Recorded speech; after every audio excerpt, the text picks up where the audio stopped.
नमस्कार, मी श्वेता अंकले. तरुण भारतच्या न्यूज बुलेटिनमध्ये आपल्या सर्वांचे स्वागत. आता पाहूया ठळक घडामोडी. बेळगाव महानगरपालिकेची सर्वसाधारण बैठक गुरुवार दिनांक 10 ऑक्टोबर रोजी सकाळी 11:30 वाजता घेण्यात येणार आहे. या बैठकीमध्ये शहरातील विविध विषयांवर चर्चा करून त्यांना मंजुरी दिली जाणार आहे. या बैठकीमध्ये महत्वाचा मुद्दा म्हणजे सध्या चर्चेत असलेल्या 20 कोटींच्या नुकसान भरपाईचा प्रश्न असून या संदर्भात सत्ताधारी आणि विरोधी गटात जोरदार चर्चा रंगण्याची शक्यता आहे. संबंधित जागा मूळ मालकाला परत दिल्याने सत्ताधारी गटाने नाराजी व्यक्त केली असून या बैठकीमध्ये यावर खडाजंगी माजण्याची शक्यता व्यक्त होत आहे. महापौर सविता कांबळे यांच्या कक्षामध्ये याबाबत काही नगरसेवक आणि स्थायी समितीच्या अध्यक्षांसोबत बैठक झाली. त्या दरम्यान हा निर्णय घेण्यात आला आहे. मागील बैठकीमध्ये जे विषय मांडण्यात आले होते त्यावरही चर्चा करून त्यांना मंजुरी देणे तसेच लेखा स्थायी समितीच्या बैठकीमध्ये जे ठराव झाले त्यांनाही मंजुरी देण्याचा विषय या गुरुवारच्या बैठकीत घेण्यात येणार आहे. हिंडलगा कारागृहात एका ट्रायल कैद्यावर 4 सहकारी कैद्यांनी जीवघेणा हल्ला केल्याची घटना घडली आहे. हितेश चौहान असे या कैद्याचं नाव असून त्याच्यावर जीवघेणा हल्ला करण्यात आलाय. बसवराज दड्डी, बसू नाईक, सविना दड्डी, वाघमारे अशी हल्ला करणाऱ्या कैद्यांची नावे आहेत. हल्ला केलेल्या तरुणाच्या एका नातेवाईकावर हितेशने यापूर्वी हल्ला केला होता. त्यामुळे त्याची रवानगी हिंडलगा कारागृहात येत असतानाच इतर 4 कैद्यांनी हितेशवर जीवघेणा हल्ला केला.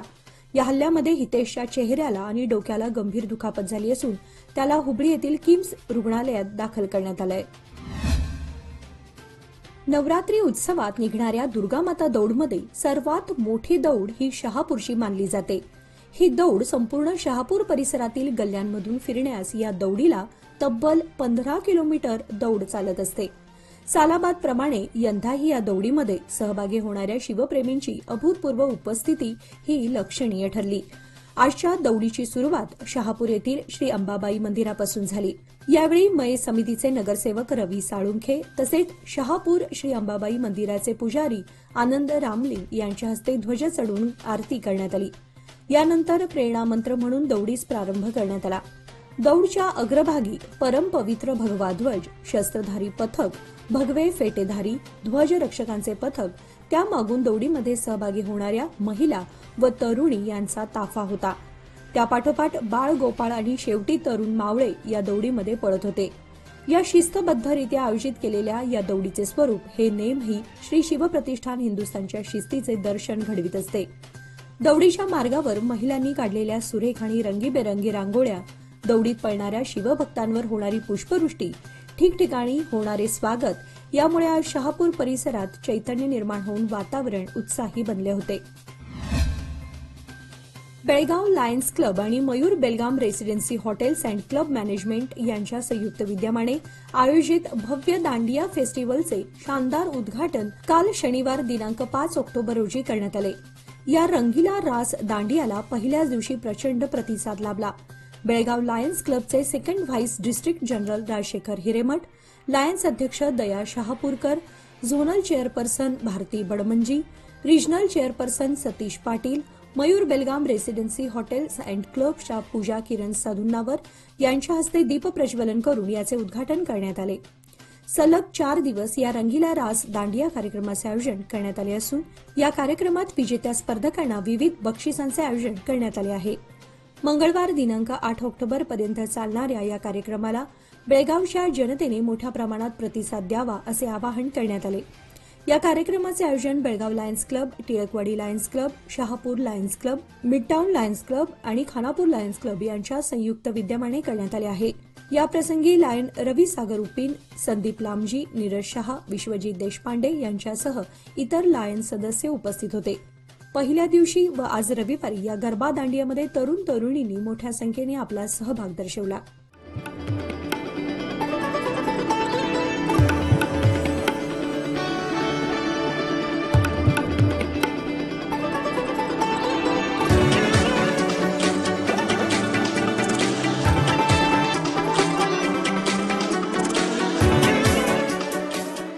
उज्ज्वल भविष्याच्या गुंतवणुकीची सुरुवात लोकमान्य सोसायटी सादर करीत आहे मान्सून ठेव योजना, जी देते तुमच्या गुंतवणुकीवर 10.25% परतावा, तेही फक्त 500 दिवसांमध्ये. अधिक माहितीसाठी कॉल करा 1800-212-4050. योजना फक्त सभासदांकरता. नियम वाटी लागू. लोकमान्य, जिथे पैसा वाढतो आणि नातं वृद्धिंगत होतं.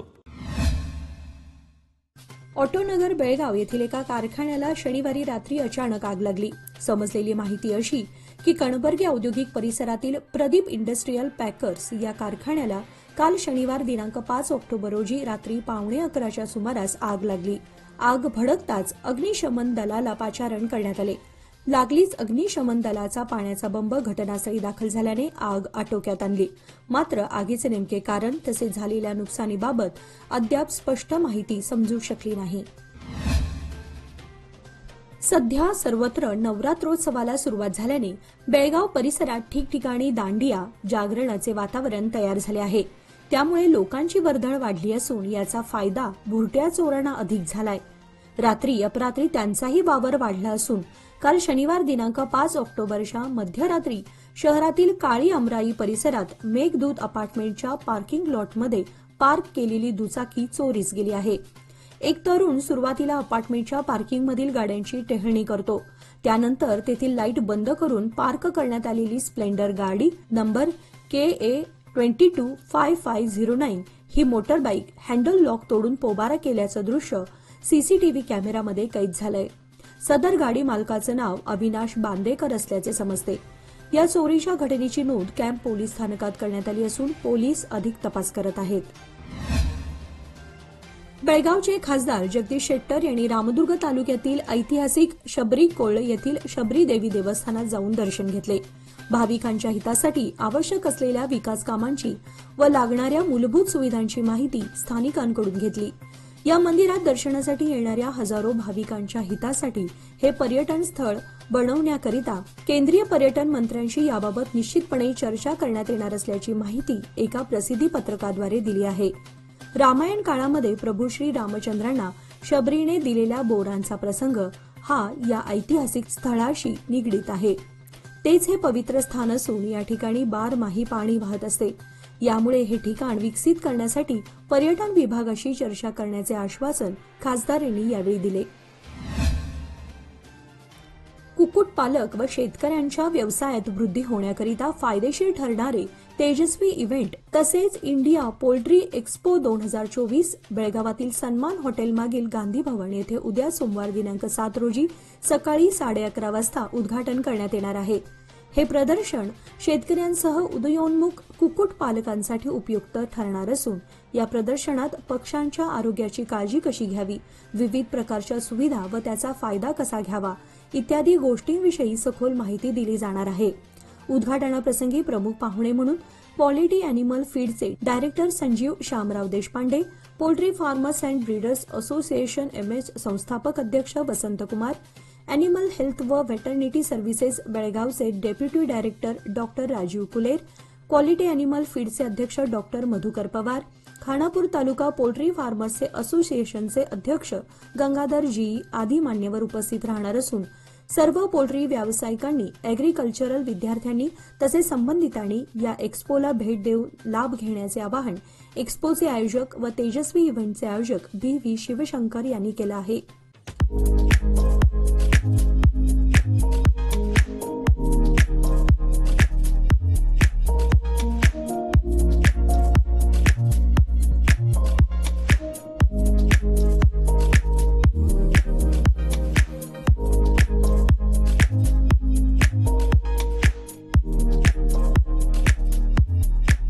कमी कालावधीत आकर्षक परतावा. लोकमान्य सोसायटी सादर करीत आहे अनमोल आर्थिक ठेव योजना, जी देते तुमच्या गुंतवणुकीवर 10% परतावा, तेही फक्त 13 महिन्यांमध्ये. अधिक माहितीसाठी कॉल करा 1800-212-4050. योजना फक्त सभासदांकरता. नियम वाटी लागू. लोकमान्य, जिथे पैसा वाढतो आणि नातं वृद्धिंगत होतं. बेळगावातील काकतीजवळील विस्तीर्ण जागेत वसलेल्या इंडस अल्टम स्कूलमध्ये शनिवार दिनांक 5 व रविवार दिनांक 6 ऑक्टोबर रोजी नासा स्पेस ॲप्स चॅलेंज या 2 दिवसीय कार्यशाळेचे आयोजन करण्यात आले होते. या कार्यक्रमादरम्यान जगातील सर्वात मोठ्या जागतिक हॅकॅथॉनमध्ये सहभागी होण्याची अनोखी संधी उपस्थितांना प्राप्त झाली. सर्व वयोगटातील सहभागींना द सन टच एव्हरीथिंग या थीम भोवती केंद्रित असलेल्या नासाने सेट केलेल्या 20 वास्तविक जगातील आव्हाने सोडवण्यासाठी सहयोग केले. उपस्थितांना स्टिंग, विज्ञान, तंत्रज्ञान, अभियांत्रिकी, कला आणि गणित या क्षेत्रांसाठी सर्जनशीलता, गंभीर विचारसरणी आणि समस्यांचे निराकरण करून याबाबत अवगत केले. यावेळी बेळगावातील सुप्रसिद्ध उद्योजक दीपक धडोती, दीप्ती इंगळे, लक्ष्मी इंचल तसेच डॉक्टर बसनगौडा पाटील यांच्या उपस्थितीने कार्यक्रमाला शोभा आली.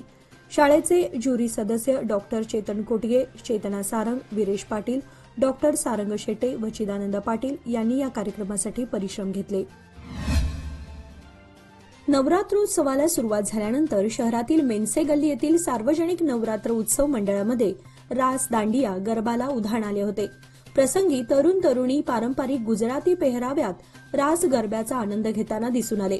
दरम्यान नवरात्रोत्सवाच्या तिसऱ्या दिवशी म्हणजेच शनिवार दिनांक 5 रोजी पंखिडा रे पंखिडा यासारख्या गीतांवर तरुण तरुणींची पावले थिरकत होती. लहानांपासून ज्येष्ठ नागरिकांनी यात उत्साहाने भाग घेतला होता. सोबत गरबा खेळण्यास आवश्यक दांडिया आणि पोशाख विक्रीकरिता बेळगाव परिसरातील बाजारपेठा सजल्या आहेत. शहरातील विविध भागातील सार्वजनिक दुर्गा मंडळांमध्ये दांडियाचा आनंद लुटण्यासाठी शहरातील तरुणाई राजस्थानी, गुजराती तसेच मराठमोळ्या पारंपरिक वेशभूषा परिधान करून दांडिया खेळण्यात दंग झाले आहेत.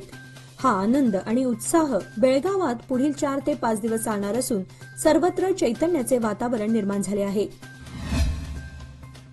उत्सवांमधून धार्मिक उपक्रमांसोबत सामाजिक उपक्रम राबवणे आणि प्रबोधन होणे अपेक्षित आहे. याला अनुसरून नानावाडी येथील श्री शिवशक्ती युवक मंडळ सातत्याने कार्य करीत असते. नवरात्रीचे औचित्य साधून 8 वर्षांपूर्वी या मंडळाने दुर्गा मातेची प्रतिष्ठापना करण्याचे ठरवले. मंडळाच्या सर्व कार्यकर्त्यांनी याला एकमुखाने पाठिंबाही दर्शवला होता. गेल्या 8 वर्षांपासून सलग हे युवक मंडळ विविध कार्यक्रमांचे आयोजन करते. यंदाही नवरात्रोत्सवादरम्यान विविध कार्यक्रमांचे आयोजन करण्यात आले आहे. आज रविवार दिनांक 6 रोजी महाप्रसाद तसेच मोफत आरोग्य तपासणी शिबिराचे आयोजन करण्यात आले होते. यावेळी हजारो भक्तांनी याचा लाभ घेतला. गेल्या 4-5 दिवसांपासून होत असलेला पाऊस आणखी 4 दिवस कायम राहणार आहे. दरम्यान सोमवारी राज्यात मुसळधार पाऊस होण्याचा अंदाज असल्याने हवामान खात्याने येलो अलर्ट जारी केलाय. शनिवारी बेंगळूरसह राज्यातील अनेक भागामध्ये उत्तम पाऊस झाला आहे. रात्री बेंगळूरमध्ये मुसळधार पाऊस पडल्याने सखल भागामध्ये मोठ्या प्रमाणावर पाणी साचले होते. बेंगळूरमध्ये मुसळधार पावसामुळे रात्रीच्या वेळी रस्ते कालव्यासारखे दिसत होते. तसेच वाहतूक कोंडीत अडकल्याने वाहनधारकांना अनेक समस्यांना सामोरे जावे लागले. पावसामुळे जनजीवन विस्कळीत झाले होते. राज्याच्या अंतर्गत भागामध्ये मध्यम पाऊस तर काही ठिकाणी मुसळधार पाऊस झालाय. रायबाग आगारातून सोडण्यात येणाऱ्या बस बुवाची सौंदत्तीपर्यंत सेवा देतात. सदर बस अंकलीपर्यंत सोडण्यात यावी अशी मागणी येथील पालक आणि विद्यार्थी वर्गातून करण्यात येत आहे. याची दखल घेत आगार प्रमुखाने बस सेवा सुरू केल्यास विद्यार्थ्यांची गैरसोय दूर होणार आहे. रायबागहून सुटणारी बस कंचकरवाडी, डिग्गेवाडी, बुवाची सौंदत्ती या मार्गावरून येताना पुन्हा रायबागला जाते. दरम्यान बुवाची सौंदत्ती ते अंकली हे अंतर 4 किलोमीटर आहे. बुवाची सौंदत्तीहून शेकडो विद्यार्थी दररोज अंकली येथे शाळा व महाविद्यालयासाठी जातात. अंकलीतून चिकोडीलाही असंख्य विद्यार्थी जात असतात. याची दखल घेत बुवाची सौंदत्तीपर्यंत येणारी बस अंकलीपर्यंत सोडल्यास या भागातील विद्यार्थ्यांना सोयीचं ठरणार आहे. बस अभावी विद्यार्थ्यांना खासगी वाहनांचा आधार घ्यावा लागत आहे. हा पालकांना भुर्दंड सोसावा लागतोय. आंतरराज्य टोळीतील 2 चोरट्यांना अटक करण्यात आल्याची माहिती विजापूर जिल्हा पोलीस प्रमुख ऋषिकेश सोनावणे यांनी दिली.